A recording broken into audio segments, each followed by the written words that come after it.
We want to welcome you to Clinton Frame on this Palm Sunday, a day that we reflect on the triumphant entry of Jesus into Jerusalem.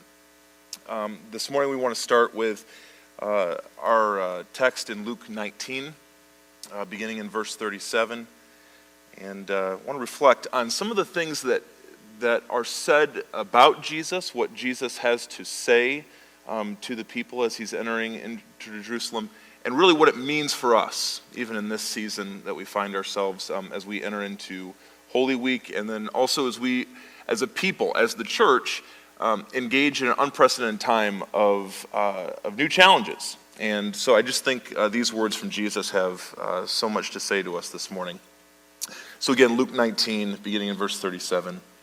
When he came near the place where the road goes down the Mount of Olives, the whole crowd of disciples began joyfully to praise God in loud voices for all the miracles that they had seen. Blessed is the King who comes in the name of the Lord, peace in heaven and glory in the highest. Some of the Pharisees in the crowd said to Jesus, "Teacher, rebuke your disciples." "I tell you," he replied, "if they keep quiet, the stones will cry out." As he approached Jerusalem and saw the city, he wept over it. If you, even you, had only known on this day what would bring you peace, but now it is hidden from your eyes. The day will come upon you when your enemies will build an embankment against you and encircle you and hem you in on every side. They will dash you to the ground, you and the children within your walls. They will not leave one stone on another, because you did not recognize the time of God's coming to you. Now, these are challenging words from Jesus, these final words that he has to say. Ultimately, he is predicting the fall of the temple, which will happen some 40 years later. But even in the midst of his entry, even at this time, there are kind of two groups of people. This larger crowd of disciples, people that have been following after him, that have seen him perform miracles, that have heard his teaching, and they recognize that he is the coming Messiah. And then there's another group, the religious people, the Pharisees, and they are concerned about what Jesus is up to. So in verse 39 of Luke 19, when it says that some of the Pharisees in the crowd said to Jesus, "Teacher, rebuke your disciples." What is it that leads to these religious people, these experts in the law, what is it that leads them to want to silence the disciples? These disciples who are crying out, "Blessed is the King who comes in the name of the Lord." Well, these disciples are quoting Psalm 118. They are quoting this psalm of triumphant entry into Jerusalem, that a king will come. This has been predicted in the prophets. It's been foretold that a king will come and a king will send freedom and bring about freedom. But what kind of freedom? It's a freedom outside of the normal and established religious program. What I find is really interesting is prior to Jesus coming into Jerusalem, he will request a donkey. He will request a colt or a foal, which seems like, when I was younger, I always thought, like, that was just the weirdest thing. Like, of all the things that he could have rode in on, I personally, if I were coming into Jerusalem as king, I would be thinking, maybe a white stallion, something very majestic, very king-like. And yet he chooses a donkey. Jesus has his disciples go get a donkey, and he rides into town on that. Why? Well, Zechariah chapter 9.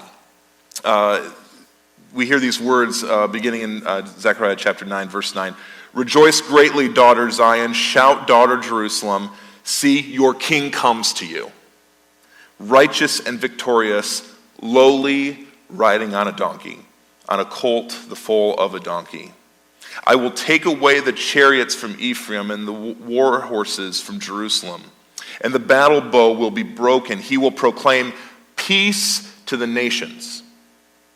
He will rule His rule will extend from sea to sea and from river to the ends of the earth.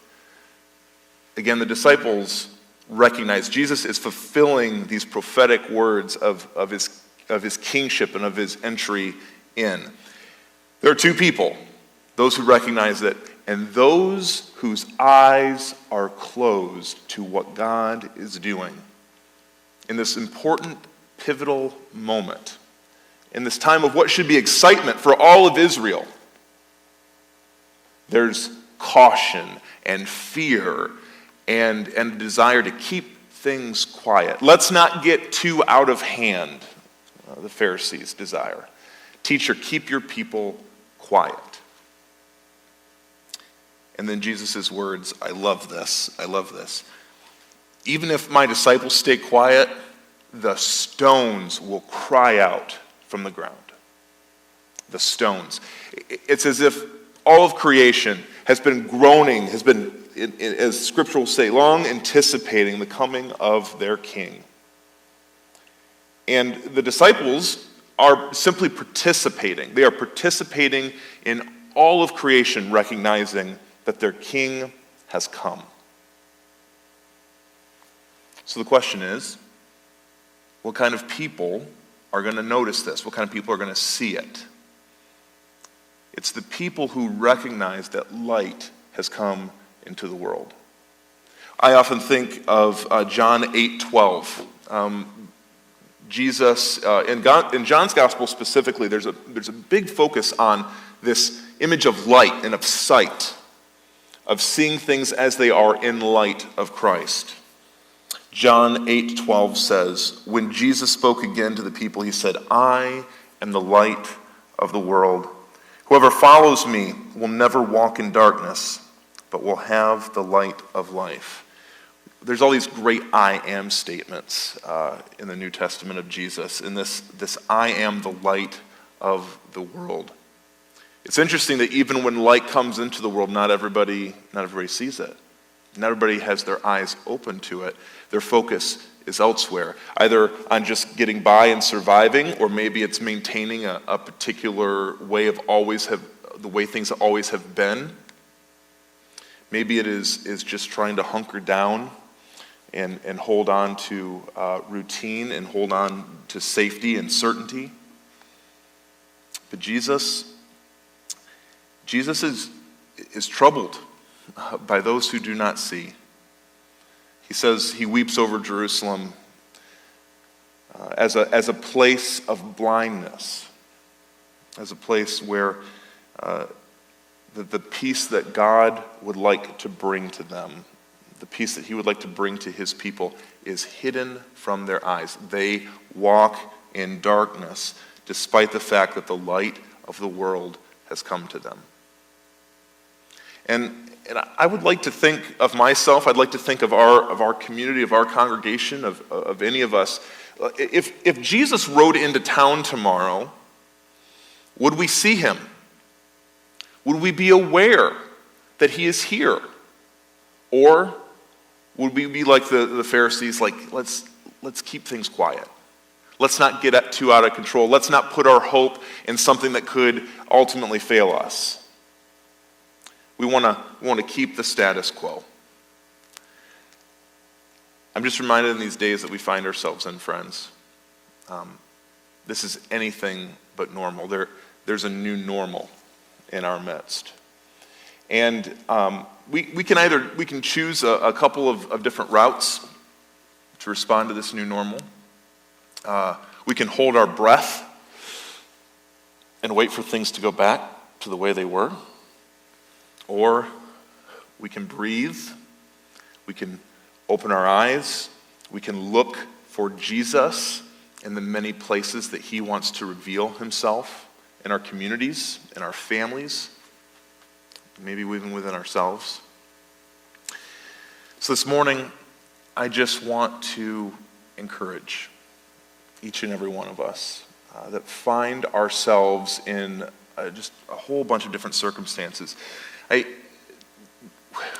Folks have lost jobs, people have been laid off, that we have students that are struggling with the fact that they are not going back to school this semester. We have graduating seniors and their families who are, though they were looking forward to kind of a closing of a chapter in life as they get ready to graduate high school, that those circumstances have radically changed. What is happening for them has radically changed. And so those kind of things, those disappointments, those fears, those anxieties can cause our vision to shrink. Or this is an opportunity. This is a time when we can enter in as the people of God, that we can keep our eyes open, and in having our eyes open, we can see the light of the world. We can receive his light, and we can see clearly, and we can walk faithfully with Jesus into whatever he has next for us. Friends, I just firmly believe that in this season where there's plenty of opportunity for anxiety and for fear, for doubt, for frustration, for anger, that if we keep our eyes open, if we keep our eyes open, if we keep our ears open, if we keep our hearts open, that Jesus will meet us where we are. If ever there has been a time for the church, for the body of Christ, for the disciples of Jesus to step up and to say, "Blessed is the King who comes in the name of the Lord," certainly in this week, in this month, in this year, this is the time. Blessed is he who comes in the name of the Lord. May that gospel proclamation, may the goodness and the fullness of Christ our King be on our lips, in our hearts and our minds and our words. May we keep our eyes open for the things that Jesus wants to do in this season and will do in this season. May we not hold back, but rather participate. May we have words of praise, words of encouragement on our lips. I honestly believe that open eyes enable expectant hope. I want you to hear that this morning. Open eyes enable expectant hope. We have hope. We have absolute hope, not in things that fail, not in things that pass away, but we have hope in the King that has come, that he is reigning on high. We're grateful for that. Friends, this week there's possibly all kinds of opportunities for you to see Jesus at work, in your families, in your communities. Maybe even as spring is coming to us slowly. I saw the sun this morning as I was coming into church. There's all kind of opportunities in creation to see the Father's work, to see his hand at work. So I hope that we're open to that. I hope we're expectantly looking forward to that and reflecting on his sustaining goodness to us in this season. As we close with a closing song this morning, I think of, and this is the song that I say I selfishly requested, but one of my favorite songs, one of my favorite hymns is this is My Father's World. And the reason I love this song so much, there's so many great lines. I think of the lines of, though the wrong seems often so strong, God is the ruler yet. But then also these words of hearing and seeing God's goodness and his provision in the daily, and just in nature, in the daily things of life. So I want to encourage you. Maybe this week you need to get out. You need to take a walk in creation, keeping appropriate distance from everybody else. But get out in creation. Look for Jesus. Look for God's handiwork. Look for the things that he is doing. And I just pray that you would be blessed by that. So again, want to welcome all of you into this time as we sing this final song, This Is My Father's World.